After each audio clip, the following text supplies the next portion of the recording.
We were going, do it already. Come on, do it. 50-50, right now, let's go. And then we heard that they would admit a small number of women and see how it worked. They planned on stopping at 1/3, so it would always be male-dominated. And we were going, oh, what a stop.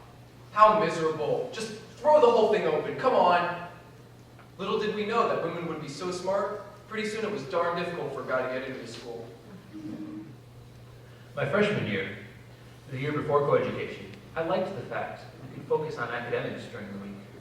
And you really didn't have to worry about male-female relationships. You know, I almost viewed it as a distraction at the time. I kind of felt like Lafayette was making this change that wasn't really necessary because it had functioned for so long as an all-male school. So at the time, I guess I didn't really understand what the folks were talking about in terms of the benefits of making the change. I mean, to this day, I still think that there should be all-male and all-female institutions available for those men and women who wish to go to them. I remember the first day my mom dropped me off, and after she left, I was walking back to my dorm, and I got this overwhelming feeling of, wow, I'm on my own. This is so cool. Then, in like a split second, I was like, wow, I'm on my own. Is that so cool? Well, one thing about the first day I remember is I went to Party Hall. I had an 8 a.m. class, and I was going to be early, but I got there and I couldn't open the door. It was too heavy. So I had to wait for some guy to come along and open the door for me.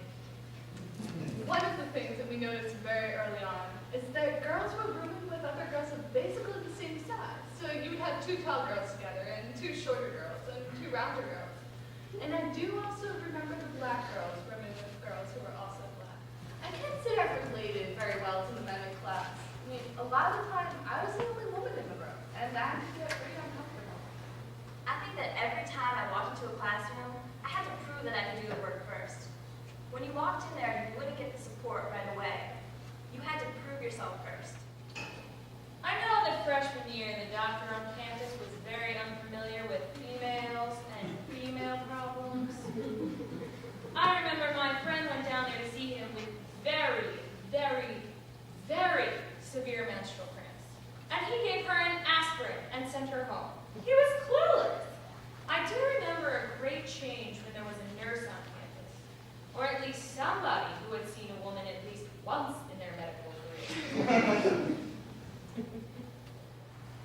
I kind of felt like a pioneer. Somebody has to start. I mean, I might not have been thrilled with everything that went on here at Lafayette, but it was kind of neat to be one of a kind. After I came to visit and realized that Lafayette was just going co-ed, it became even more attractive because I would be pioneering something. It was also a year that Lafayette was trying very hard to bring in people of color. So again, I thought I'd be able to be a pioneer. I was just a rebellious young lady, and I was going to a school that was going to be cool. And one of the things that was cool to me was to be in the first girls' class. One would like to think that the things we said or did while we were here made it easier for the women who followed, or made things better in some way. Or at least the fact that we got through showed that it wasn't such a dumb idea to make a school co-ed, that they had made the right choice. Do people remember the first girls'